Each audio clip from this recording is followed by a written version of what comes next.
동영상을 촬영해서 등장부터 하느라고 좀 시간을 끌었습니다.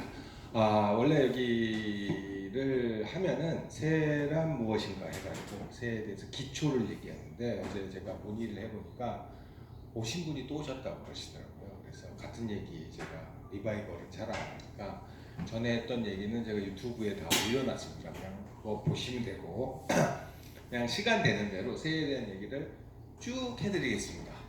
그래서 일반적으로 우리가 볼 수 있는 그런 새들에 대한 이야기들 제가 쭉 해드릴게요.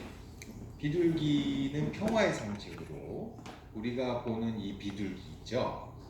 이 비둘기는 아시안 게임, 그 다음에 올림픽 때 마구마구 풀었어요. 그래가지고 난리가 났죠. 그래서 지금은 현재 서울시에서는 유해조수로 지정이 돼서 이 비둘기한테 먹이를 주면은 벌금을 부과합니다. 그만큼 된데 왜 근데 야생주를 보호하고 얘는 밖에서 하는데 보호 안 하냐? 요거는 여기 도감이 있는데 생물 도감이 없는 종이에요. 이거는 우리가 먹는 닭, 오리하고 같은 가축에 속하는 건데 그게 야외로 도망가서 야외로 살고 있는 이 들고양이, 들개와 비슷한 종류예요. 그래서 위에 보시면은 산에 사는 산비둘기, 그러니까 흔히 맷비둘기라 하는 종류고 밑에는 그냥 우리 비둘기, 흔히 닭둘기라고 부르는 그런 종류예요. 그래서 위에는 산비둘기는 밑에 닭둘기와 어떤 차이가 있냐 그러면은 원래 순종은 색깔, 털 모양이 똑같아요. 인원보나 전원보나. 그래서 구별을 못하기 때문에 학자들은 그것을 구별해서 조사하기 위해서 발에다 가락지를 끼워줍니다. 가락지를 안 끼면 이거 구별을 못해요. 그러나 닭둘기는 색깔이 다 다르죠. 저게 무슨 얘기냐면 잡종이라는 얘기예요. 암수도 구별 안 될 정도로 막 잡종이 생긴 거예요. 자, 오른쪽에 보시면 가락지를 잔뜩 단 게 있습니다. 왜 이런 잡종이 생기냐면은 저것을 잡종을 만들어 가지고 우수한 예쁜 종으로 만드는 흔히 말하는 그 브리더라고 하는 그런 동호회인들이 있어요. 그래서 자기 비둘기임을 표시하려고 저렇게 됐어요. 우리 비단잉어, 금붕어 생각하시면 돼요. 예쁜 거 만들려고 여러 색 만들고 다양하게 만들잖아요. 그런 걸 만들고 있어요. 자, 비둘기는 왜 평화의 상징일까요? 요 밑에 비둘기 말고. 먹을 때 싸우지 않죠? 왜 안 싸워요? 싸우죠. 싸워요? 안 싸우는 생물이 어디 있습니까? 먹어가지고 저기. 네, 비둘기는 채식주의자예요. 그렇기 때문에 채식만 하기 때문에 비둘기를 평화의 상징이라고 얘기를 하고 있어요. 그래서 비둘기는 채식을 하기 때문에 대표적인 채식하는 종류가 우리나라의 꿩하고 비둘기예요. 근데 꿩은 옛날에 꿩 요리 되게 많죠. 꿩만두도 있고 꿩 샤브샤브도 있고 그런데 비둘기는 안 먹어요. 전 세계 사람들이 비둘기 잘 먹는데 중국, 홍콩 이런 데 길거리에 이렇게 요 밑에 비둘기를 장에다 가둬놓고 팔아요. 그럼 그 자리에서 털 뽑아서 튀겨줍니다. 네, 채식을 하기 때문에 누린내도 안 나고 굉장히 맛있어요. 굉장히 고급인데 우리나라는 안 먹어요. 전 세계 한민족만 안 먹는 것 같아요. 비둘기 고기 드셔본 적 있으세요? 드셔보셨어요? 자제분 맥락 나잖아요. 저요? 네. 둘이요. 둘이죠. 비둘기는 딱 두 개, 알을 2개 납니다. 그래서 옛날에는 아이가 많아야 되죠. 그래서 아이를 적게 난다고 그래서 비둘기를 못 먹게 했어요. 그게 아직도 이렇게 전통이 되고 비둘기를 드셔본 분이 둘 나셨다니까 이렇게 과학적으로 좀 인정되는 그런 사례도 있고 비둘기 고기 드셔본 적이 되게 드물고 그 다음에 요즘도 안 먹어요. 요즘 뭐 21세기인데도 요즘 4차 산업혁명 시대인데도 비둘기고기를 안 먹습니다. 전 세계 사람들은 다 먹고 있는데 안 먹어요. 자, 이 비둘기 뿌려진 걸 먹죠. 새는 달리다가 차에 유리창에 부딪혀서 죽는 경우는 있는데 바퀴에 깔려 죽는 새는 없어요. 근데 비둘기는 바퀴에 깔려 죽는 새가 가끔 있습니다. 왜 그럴까요? 요즘 그래 요즘 대학가에서 신입생 환영회를 한 다음에 길거리에다가 먹이를 쏟아내니까 그걸 먹고 취해가지고 애들이 정신이 없어요. 그래서 이 깔려 죽는 이런 새들인데 지금 이런 길가는 없는데 대학가 길거리 가면 가끔 이 깔려 죽는 그 비둘기가 있습니다. 갈매기 얘기입니다. 갈매기라는 종류도 있어요. 근데 우리가 흔히 보는 갈매기는 요 괭이 갈매기예요. 왜 괭이 갈매기냐 그러면은 고양이처럼 야옹야옹으로 해요. 괭이 갈매기는 요즘 무인도에 가서 번식을 합니다. 번식이 끝나면은 해안가로 와가지고 새우깡을 받아먹고 살지만은 전부 무인도로 가서 번식을 해요. 왜 얘네들이 힘들게 무인도 가서 번식을 하나? 그게 궁금했는데 제가 작년에 삼척에 무인도에서 번식을 안 하고 용화역 케이블카 옆에 육지에서 번식하는 애들이 있어서 그걸 조사를 했는데 알을 2개씩 3개씩 낳아가지고 한 300둥지가 있었어요. 2개씩만 해도 600마리인데 조사 끝판에 어떻게 됐냐면 600마리 새끼 한 마리도 없어요. 고양이가 잡아먹어. 그러니까 고양이한테 안 잡아먹히려면은 무인도에 가는 방법밖에 없겠죠. 그래서 무인도에서 번식을 하는데 무인도는 물이 없어요. 근데 얘네는 물을 그냥 먹습니다. 바닷물을 먹으면은 죽어요. 그래서 바다에 빠져서 표류해도 물이 많지만은 자기가 먹을 수가 없어요. 바닷물 먹으면은 더 탈수증이 생겨서 죽는데 갈매기는 어떻게 살을까요? 저 이제 바닷가 가면은 갈매기 이렇게 앉아있는 물가에 앉아있는 거 보세요. 막 바닷물 막 퍼먹어요. 어떻게 하냐 그러면은 먹고 소금기는 요 코로 따로 뺍니다. 물만 수분만 흡수하고 코로 빼요. 그래서 바다새 종류들은 요 코 위에 콧구멍이 있는 우리 콧구멍이라고 생각하는 그 부분에 이렇게 소금 분비하는 그런 기관이 있어요. 그래서 바닷물을 먹고 사는 종류고 우리가 흔히 먹는 갈매기살 그 얘랑은 전혀 관계 없어요. 그냥 이름이 비슷하죠. 그러니까 횡격막인데 간하고 이렇게 막아놓은 간막이 살을 이렇게 해가지고. 근데 실질적으로 갈매기살을 뭐 해안가에서 파는 집도 있었대요. 근데 쟤네는 뭐를 먹냐면 주로 멸치, 새우 이런 게 그걸 먹거든요. 그래서 고기가 엄청 비려요. 그렇기 때문에 먹질 않습니다. 근데 요즘은 좀 해안가에 쓰레기를 먹죠. 그래서 제가 죽은 걸 해부한다고 이렇게 열어봤더니 몸에서 살에서 쓰레기 냄새가 나요. 그러니까 자기 먹은 것만큼 금목자흙이라고 먹은 것만큼 그런 냄새를 풍기고 살죠. 이거는 뻐꾸기입니다. 뻐꾸기. 왼쪽에 보시는 게 뻐꾸기, 오른쪽에 보시는 게 뻐꾸기 성조예요. 어른. 그러니까 뻐꾸기는 잘 모습을 드러내지 않고 숨어서 계속 웁니다. 울기는 굉장히 많이 울어요. 소리로 듣고 왔는데 모습을 본 적이 없는데 여기 매 종류에 가까워요. 그래서 뻐꾸기는 자기 둥지를 짓지 않고 요 조그만 새 얘는 흔히 이제 정식 명칭은 붉은 머리 오목류라고 그러는데 우리가 뱁새라고 불러요. 황새 따라가다가 가랭이 찢어지네. 그래서 우리나라에 500여 종의 새 중에서 가장 큰 새가 황새고 가장 다리 짧은 새가 뱁새예요. 그래서 옛날 분들이 그런 걸 다 관찰해서 그런 것을 만들어놨는데 뻐꾸기 새끼가 입 벌리면 어미가 들어가서 먹힐 정도로 이렇게 크죠. 저렇게 남의 둥지에 알을 딱 나누면은 어떤 일이 벌어지냐면은 뱁새도 알을 낳을 거 아니에요. 그러면 뻐꾸기 알은 되게 커요. 뱁새 알은 조그맣고. 그런데도 뱁새는 머리가 나빠서 그냥 품습니다. 품는데 뱁새 알보다 하루나 이틀 정도 먼저 깨요. 알에서 깬 새끼 뻐꾸기는 이제 뭘 부를 때는 새끼 뻐꾸기 그래요. 뻐꾸기 새끼 그러면 욕이 됩니다. 네. 새끼 뻐꾸기는 몸에 닿는 거는 전부 등짐을 지어서 밖으로 밀어내요. 그래서 뱁새알을 전부 밀어내서 다 땅에 떨어져서 다 깨지고 한 개만 먹이를 먹이게끔 하죠. 근데 이 등치를 보세요. 엄청 많이 먹게 생겼는데 저 뱁새가 두 마리가 저거 얼마나 먹여 살려야지 됐겠어요.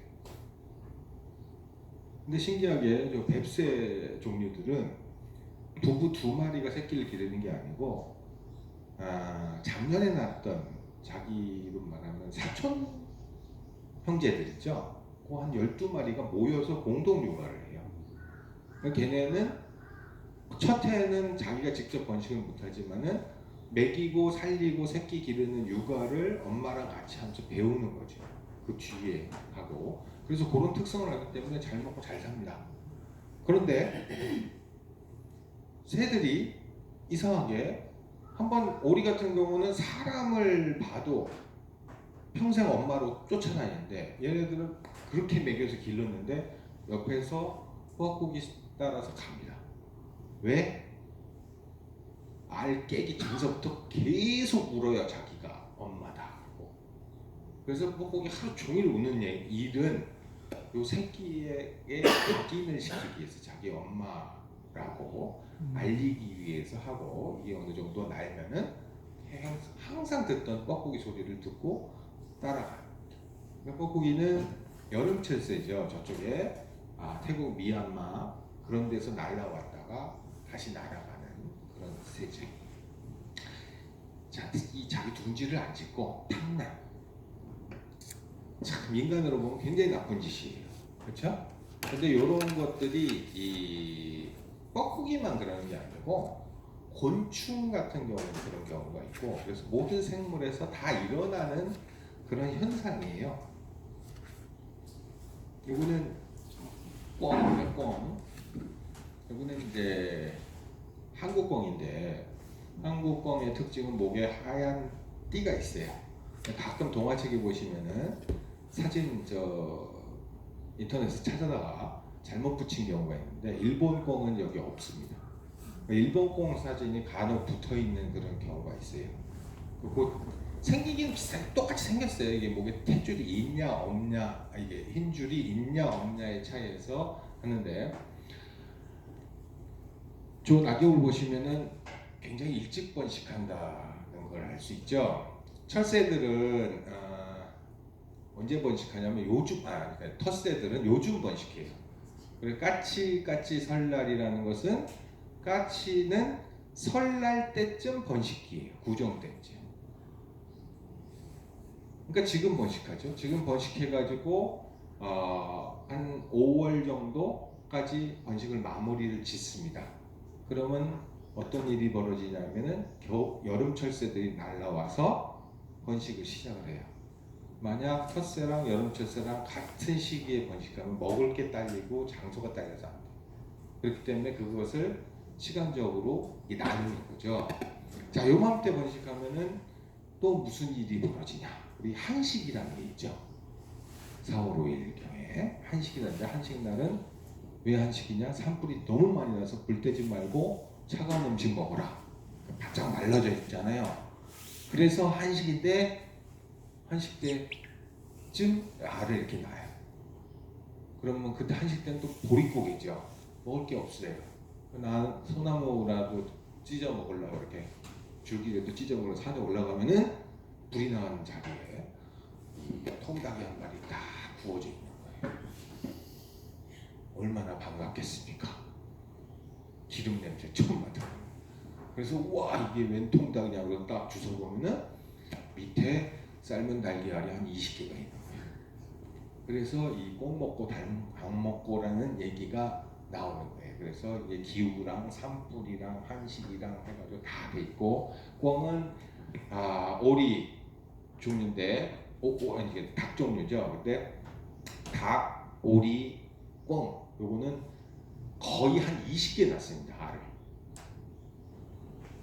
20개 낳아서 어떻게 기를까요? 황당하죠? 20개가 알아서 깨면 지가 알아서 먹고 삽니다. 그렇기 때문에 알만 놔두면 되는 거예요. 그러니까 새끼를 먹여야 되는 그런 경우도 있고, 아까 그 뱁새같이 벌레를 물어다 먹여야 되는 경우가 있고, 알에서 깨서 알아서 먹고 사는 병아리, 오리, 요 꿩 새끼는 거봉이라고 그러죠. 꿩 새끼가 하는 게 새끼 꿩이라고 그러는데 거봉이라고 그래요. 그래서 이렇게 알을 많이 낳는 애들은 스스로 먹고 살기 때문에 많이 알 수가 있습니다. 아까 말씀드렸던 황새와 뱁새입니다. 내가 크기를 어느 정도냐 그러면 이 뱁새는 황새의 한 새끼발가락 그 정도 크기밖에 안 돼요. 뱁새가 어느 정도 작냐 그러면은 일반의 인고 넣어놓는 그 세 장에 넣어놓은 뱁새는 빠져나가요. 저렇게 많아 보이지만은 털을 다 빼면은 제 새끼 손톱만한 몸통밖에 안 돼요. 그건 알도 엄청 조그맣게 나고 알이 아주 무슨 목에다 걸고 다녀도 될 정도로 조그만 알을 낳습니다. 그래서 요 황새는 우리나라에서는 없어졌어요. 없어졌는데 요거를 이제 복원을 했어요. 황새를 복원했는데 황새를 어떻게 복원하냐 그러면은 새는 자기가 품으려고 만드는 그 개수가 있어요. 알에 한 둥지에 낳는데 하나를 낳고 그 다음날 또 하나를 낳고 알을 모아가지고 자기가 이 진화적으로 딱 정해놓은 그 개수를 맞춰야 품어요. 하나 낳고 품고 둘 낳고 품고 셋 낳고 품고 그러면은 깨어나는 순서가 달라서 서로 그 형제들끼리 경쟁이 안 돼요. 그래서 한꺼번에 낳아놓고 싹 품어요. 근데 새들이 머리 나빠가지고 알을 낳았는데 그걸 꺼내가 그러면은 자기가 알 낳은 걸 잊어먹고 또 낳아요. 50개를 낳아요. 50개를. 그래서 황새를 해가지고 황새가 새끼를 4마리 알을 4개를 낳아야 품는데 계속 꺼내가는 거예요. 계속 꺼내면서 냉장고에 보관하고 냉장고에 가지고 한 100개를 만들어서 부화기에다가 왕창 넣고 한꺼번에 부화를 시키면은 이 황새를 만드는 거예요. 그러니까 마리수를 엄청 늘어놓을 수가 있죠. 그래서 우리나라에서 황새를 복원해가지고 지금 야생 방사가 다 돼 있어요. 근데 워낙 유전적으로 부모가 몇 마리가 안 되기 때문에 근친교배할 가능성이 높기 때문에 일본도 그렇게 황새를 복원했거든요. 그래서 일본 황새랑 섞였으면 좋겠다라고 하고 있는데 일본 황새가 우리나라에 와가지고 놀고 갔어요. 그게 이제 인터넷에서 찾아보면 봉순이라는 황새가 있는데 원래 황새들은 자기 이름이 없습니다. 왜냐하면 그 복원하기 위해서 실험실에서 길러진 애기 때문에 가락지를 차고 있어가지고 K6, K16 그렇게 부르는데 봉순이라는 이름이 붙여진 황새가 있어요. 일본에서 날라와가지고 인공번식된 애들이 일본에서 날라와가지고 봉화마을에서 놀고 있었어요. 마침 그때가 그 노무현 대통령을 굉장히 싫어하는 정권이었었는데 봉순이라고 이름을 붙여놓으니까 계속 떠드는 거예요. 계속 봉화마을. 이거 어떻게 봉화마을에 뭐가 나타나고 기사를 쓸 수도 없는 그런 상황에 계속 해가지고 봉순이가 유명해졌습니다. 그래서 한국 이제 봉순이는 처녀였고 한국 황새랑 이 짝을 지었으면 좋겠다는 소망인데 또 일본의 그 유부남 황새가 또 따라와가지고 이 봉순이를 모셔서 데리고 갔어요. 근데 유부남이 바람핀 게 아니고 거기는 이제 상처한 이 황새예요. 그래서 그게 책으로 나와 있습니다. 굉장히 황새 그 러브 스토리가 해가지고 황새가 보통 알을 4개 낳지만 2개밖에 못 길리는데 봉순이는 굉장히 튼튼해가지고 새끼를 4마리 길렀다고 굉장히 위대한 형질이다 하고 있어요. 그러면은 두루미는 두루미는 어떨까요? 두루미도 세계적인 멸종 위종인데 그것도 이렇게 만드는 놈이잖아요. 근데 오묘합니다 또. 둥지를 이렇게 올려짓는 애들, 황새 같은 애들은 얘네들은 각인이 잘 안 돼요. 사람이 길러도 사람을 잘 안 따라요. 그러나 오리같이 땅바닥에 있는 애들은 각인이 너무 잘 돼요. 그래서 두루미는 인공부화를 시키면은 기르다가 각인돼 버려서 사람을 너무 좋아해요. 그래서 몇 번 길렀는데 몇 번 알을 받아서 길렀는데 얘가 차만 보면 너무 반갑다고 막 뛰어들어가지고 차에 치여죽고 막 그랬어요. 근데 오리는 우리가 길러보면은 오리는 사람 잘 따르죠. 근데 닭은 잘 따르나요? 잘 안 따라요. 닭은 땅바닥에 나는 것 같지만 약간 둥지를 올려줘야 나요. 그렇죠? 그래서 그 차이로 복원이 되냐 안 되냐 그런 차이들이 있습니다. 그건 제비는 없어졌죠. 서울시에서는 서울시 보호종입니다. 왜 없어졌냐? 제비는 천적을 피해가지고 사람의 보호를 받기 위해서 사람의 집으로 들어온 새예요. 그래서 사람의 처마 밑에 집을 짓습니다. 근데 서울시는 처마가 없어졌어요. 그리고 진흙이 필요하고 풀이 필요해요. 근데 콘크리트로 다 해서 서울시에는 없어졌는데 그래도 진흙은 조금 있잖아요. 풀은 조금 있고 처마가 없어요. 근데 요즘 서울에 제비가 돌아오고 있습니다. 왜? 주택 형태가 바뀌었어요.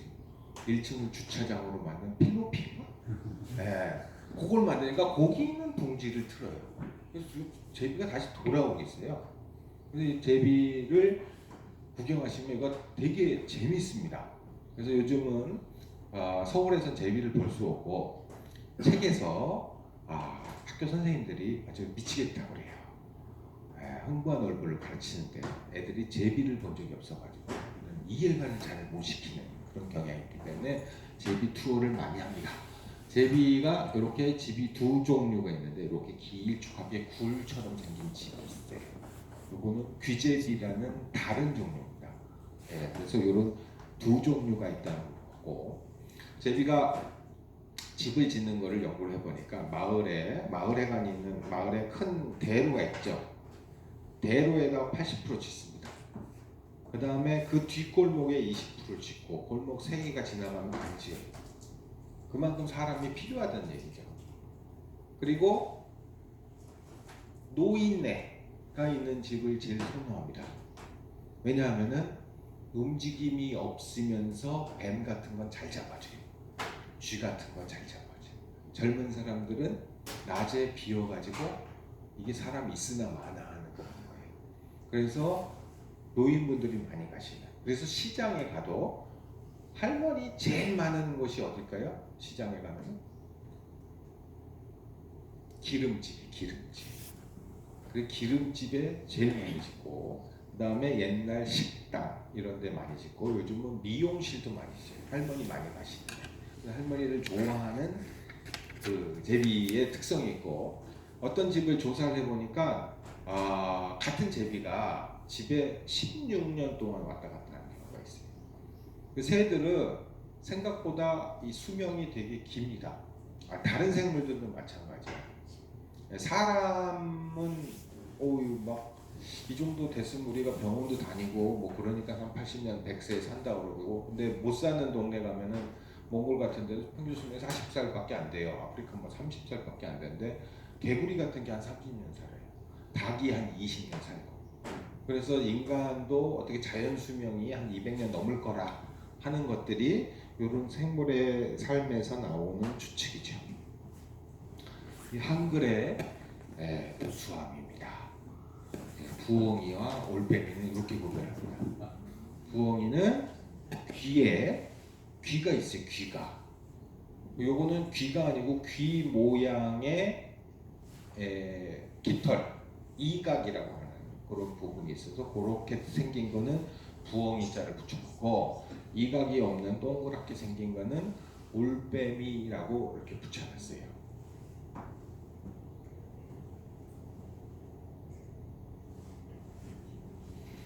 이거는 가마우지입니다. 가마우지는 우리나라에서도 있었지만 지금은 이제 무슨 자연 다큐 같은데 이렇게 이제 소수 민족들이 가마우지 목에다가 줄을 묶어가지고 낚시를 해줘요. 가마우지 낚시를. 새들은 목이 이 정도 얇은데 물고기는 이만한 걸 먹어요. 우리는 만약 이 여기에 떡을 이만한 걸 딱 넣었다가 목구멍에 걸리면 죽어요. 3분 안에 죽습니다. 근데 새들은 그걸 못 먹어요. 그래서 쌍꺼풀 이렇게 새 먹는 걸 관찰하면은 외가리 목이 이렇게 얇은데 이만한 잉어를 막 넘기는데 와, 목이 이렇게 보고 있으면 제가 토할 것 같고 제가 숨이 막혀요. 근데 얘네들은 새들은 하늘을 날기 위해서 이 숨 쉬는 게 우리 사람하고는 좀 달라요. 그래서 효율이 굉장히 좋기 때문에 한번 들여 마셨던 공기를 이 몸속에 공기 주머니가 있는데 기낭이라는 곳에 보관을 하면은 그게 폐로 가가지고 잠시 숨을 안 쉬어도 살 수가 있어요. 옛날에 닭 잡으려고 닭 모가지 밑으로 놓으면 30분 쥐고 있어도 놓으면은 다시 살아나요. 그거랑 똑같은 거죠. 그래서 먹어도 안 걸립니다. 그래서 먹고 배불러 안 먹어야 되는데 계속 이쪽은 안 들어가죠. 목에 걸려있어요. 이렇게 붙을 때까지. 3마리, 4마리 하면 끄집어내가지고 다시 이렇게 꺼내가지고 하고 해가지고 그 물고기를 잡는다.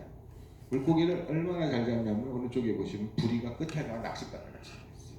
한번 물고기를 콕 찍으면은 수산시장에서 물고기 찍는 거 있죠?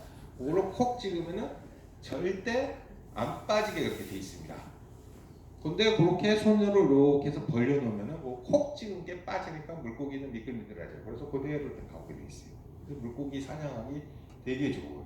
그래서 저거 한 10마리만 있으면은 평생 고기 걱정은 안 하고 살 정도로 그렇게 굉장히 특별한 애인데 요게 우리나라에 굉장히 많이 늘어났습니다. 왜냐하면 옛날에는 붕어, 잉어를 다 낚시로 잡고 그물로 잡아서 가마우지가 먹을 게 없었어요. 근데 요즘은 웬만한 하천 가도 이 팔뚝만한 잉어들이 막 돌아다녀요. 그래서 하천에 가마우지가 굉장히 많습니다. 그래서 요 가마우지라고 붙은 거는 바다에서 숭어 잡아먹는 애들은 가마우지라고 그러고 강에 사는 애들은 민물 가마우지라고 해서 우리가 보는 거에 100% 민물 가마우지입니다. 가마우지는 100년도 정도나 가야 보실 수가 있어요.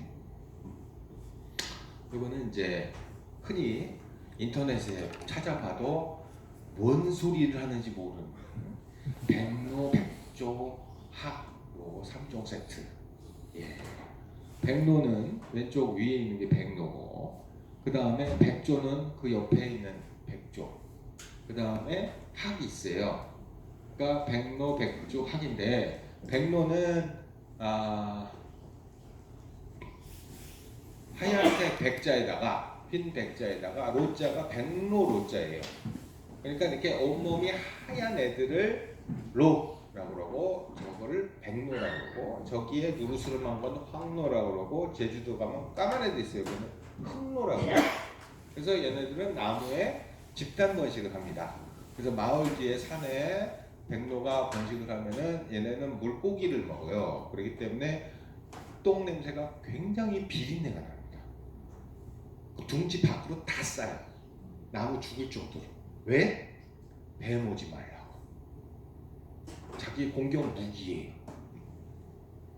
그렇게 온몸이 하얀 애가 있고 무리에 둥둥 떠다니는 애가 있어요. 부리가 노란색. 이게 오늘 우리가 보려다가 실패한 백조예요. 우는 소리가 고니고니 운다고 해서 우리는 울음소리로 얘기해서 그거를 고니라고 그러고 고니도 있지만은 우리가 흔히 보는 건 큰 고니예요. 그 다음에 혹이 난 혹고니도 있고 그 다음에 우리 이게 영어로는 스완이라고 그러는데 블랙 스완이라고 있죠. 블랙 스완이라고 영화가 나와서 한때 유행했는데 블랙 스완은 무슨 뜻이냐 그러면은 이 세상의 고니는 다 하얀색인 줄 알았어요. 온 인류가. 그래서 야 네가 술을 끊어? 이 세상에 블랙 스완도 있겠네? 하는 그런 얘기예요. 말도 안 된다는 소리죠. 이 세상의 백조는 수완이라는 것은 다 한문으로도 백조라고 쓰죠. 흰백자에다가 새 조자를 써서 하얀 새라고 이렇게 해놨어. 근데 까만 새가 있는 거야. 블랙 스완이. 그럼 말도 안 되는 소리죠. 근데 호주 대륙에 블랙 스완이 있습니다.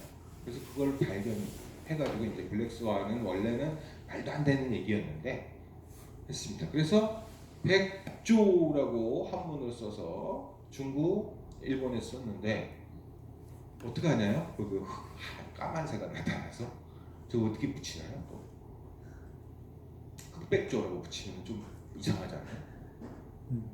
뭐로 붙였는지 제가 잘 모르겠습니다. 근데 우리나라는 간단합니다. 흑꼬니 그렇게 붙이는데 앞에 흑자만 붙여놓으면 그게 또 한글의 우수성이고, 그 다음에 두rum이라는 게 있습니다. 얘도 두릅두릅 울기 때문에 두rum이라고 그러는데 한문어는 학이라고 합니다. 그래서 백로, 백조, 학 요거는 한문 표현이고 우리나라 표현은 백로, 고니, 두rum이 그렇게 하셔야 맞네요. 자, 오른쪽 맨 끝에 송학도라고. 송학도는 소나무와 학을 그리는 거죠. 원래 송학도의 학은 저렇게 나무 위에 앉으면 안 되고 나무 밑에 앉아야 돼요. 왜냐하면은 두루미는 나무 위에 앉지를 않습니다. 키가 1m 40이 돼서 나무에 앉으면 나무가 부러져요. 그리고 나무 있는 곳에 안 가요. 얘네들은 넓은 평원에만 가고. 그래서 송학도를 만약 그리려면은 밑에 강이 있고 평야가 있고 그 밑에 걸어 다니는 걸 그려야 되고, 저 나무에 앉는 것은 백로가 앉아야 되죠. 그래서 그림을 보실 때도 싸구려 그림은 저렇게 학이 올라가 있습니다. 왜냐하면은 하얀색 그냥 올라가면 멋이 없고 빨간색 좀 찍어줘야지 비싸 보이잖아요. 근데 실질적으로 생태적으로는 맞지를 않습니다. 이거는 이제 시옷자로 나가는 기러기죠. 기러기도 기럭기럭 온다고 해서 기러기라고 그러고, 기러기는 대표적인 큰 기러기, 쇠기러기 두 종류가 있어요. 기러기도 아까 말씀드렸듯이 비둘기, 꽁하고 마찬가지 초식성 조류이기 때문에 옛날 사람들이 많이 잡아먹었어요. 논바닥에 겨울에 와가지고 논에 있는 떨어진 낙곡을 주워 먹고 겨울 내내 있다가 날아가요. 많이 먹었는데 지금 큰 기러기, 쇠기러기가 대체적으로 많이 보이는데 큰 기러기는 멸종위기종이에요. 쇠기러기는 멸종위기종 아니에요. 물론 기러기를 잡아먹으면은 야생동물보호법에 의해서 벌금을 물게 돼 있는데 쇠기러기인 줄 알고 큰 기러기를 잡아먹으면은 벌금이 3천만 원이에요. 그러니까 이거 생물 공부하고 드셔야 되는 거예요. 그냥 막 드시면은 큰일 납니다. 자, 우리는 한글이 있으니까 시옷자로 날아간다라고. 한문 세대나 그 다음에 중국, 일본에서는 사람 인자를 그리고 날아간다고, 영어에서는 V자를 그리고 날아간다고 얘기를 하고 있어요. 알은 땅에다 놨나요? 기러기는 알을 땅에다. 이건 우리나라에서 번식한 종류가 아니죠. 그렇죠. 시베리아 쪽에서 번식해가지고 거기가 얼면은 내려오는 그런 종류지. 이거는 청둥오리입니다. 청둥오리. 머리가 청동색이 된다고 해서 청동오리인데, 이 지구에는 색이 두 종류로 나눠요. 하나는 페인트, 물감색이죠. 우리가 인간이 쓰는 건 다 그 물감색이에요. 오래되면 바래요. 이 옷이 몇만 년 가나요? 몇천 년, 몇백 년 되면 색이 다 빠져요. 근데 청둥오리의 저 머리 색깔은 박제를 해가지고 수천 년을 놔둬도 빠지질 않아요, 색이.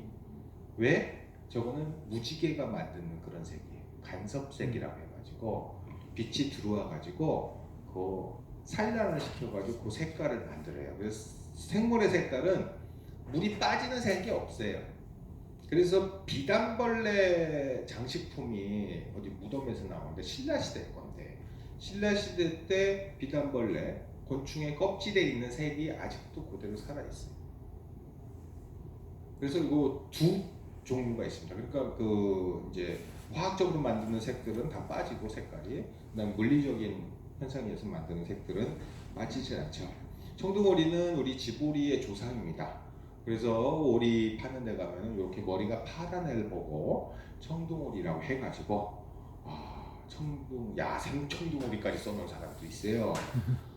근데 이거는 저기 원래 요 청둥오리를 교배를 시켜서 조금 몸무게를 키워가지고 못나게 만들어가지고 기름을 저장하게 만든 그 조상이기 때문에 이렇게 색깔이 비슷한 거지 청둥오리는 아닙니다. 그리고 청둥오리인지 집오리인지 머리가 파랗다고 해서 다 청둥오리는 아니고 그 구별하는 방법은 목에 흰띠가 있어요. 목에 흰띠가 저렇게 가늘고 선명해야 돼요. 저기 색깔이 번지면 간혹 모내에 흰띠 있는 애들도 있어요. 근데 이게 번지거나 아니면 여기는 가늘다가 뒤로 두꺼워지는 애들이 있어요. 이게 아까 비둘기처럼 잡종의 그런 현상이죠. 자, 여기 오리 종류들은 흰뺨검둥오리라는 오리 빼놓고는 대부분 암수가 달라요. 수컷이 화려합니다. 수컷이 야생 상태에서 수컷이 되게 화려해요. 수컷이 어느 정도 화려하면 이런 경우가 있어요. 오리 중에 수컷이 제일 화려해요. 너무 치장을 많이 했어요. 저러면 어떤 일이 벌어지냐 그러면 우리 비둘기, 까치, 참새 이런 애들, 아까 기러기 이런 애들 암수가 색깔이 똑같아요. 암수가 색깔이 똑같으면 공동 육아를 합니다. 알을 같이 품어주고 12시간 교대를 하고 정확하게 지켜요. 12시간을 품고 있으면은 12시간 동안 이제 암컷이 품고 있으면 수컷이 계속 먹이를 주고 사냥을 해가지고 와야 돼요. 그럼 품고 있는 게 힘드나요? 사냥하는 게 힘드나요? 사냥하는 게 힘들어요. 그래서 11시간만 해야지. 그리고 와가지고 교대해줘. 그러면 교대는 해주는데 다음 해에 이혼입니다. 자기 할 일을 안 해서. 이런 경우는 어떻게 되냐 그러면은 수컷이 너무 화려해서 알을 품어줄 수가 없어요. 알을 품면은 천장한테 긁혀요. 그래서 이 올가에서 짝짓기를 하면은 암컷 혼자 숲속으로 들어가서 나무구멍에서 알을 낳고 그거를 품어가지고 새끼를 데리고 아빠를 만나러 옵니다. 아까 오리도 마찬가지. 그래서 수컷이 화려하면은 번식에는 아무 쓸모가 없어요. 신성일 어맹난 얘기, 결혼식 날만 좋았다라는 그런 얘기가 되는 거죠. 이거는 독수리입니다. 독수리. 우리가 흰꼬리 수리, 검독수리 해서 독자가 붙는 게 독자가 대머리 독자예요. 뭐 머리가 좀 빠지네. 이게 머리가 아니고 얘는 목 있는 데가 빠지는데, 그래서 옛날에는 동물의 왕국 보면 아프리카에 대머리 독수리 그렇게 붙였는데 요즘 그런 말이 없어졌어요. 왜냐하면 대머리란 하고 독하고 이렇게 같이 겹치니까 우리 역전압하고 비슷한 그런 경우가 생기죠. 그래서 민머리술이라고 부르던가 그렇게 부르는데, 독수리는 이제 몽골에서 번식을 해가지고 겨울을 나러 우리나라에 옵니다. 저는 우리나라에 어느 정도 몇 마리가 오면 한 3,000마리 정도가 우리나라에 와요. 철원에 700마리, 저 강원도 고성에 한 1,000마리, 8마리 태우면은 1,000마리가 오는데 다 오는 줄 알았더니 아니래요. 몽골에서 번식 못한 애들, 그러니까 총각들만 여기 오고, 총각 처녀들만 여기 오고, 번식 기능이 있는 애들은 거기에 2월, 3월부터 새끼를 낳아요. 새끼를 맹금류는 거의 한 마리 납니다. 한 마리, 두 마리 나서 기르는데 기르는 기간이 굉장히 길어요.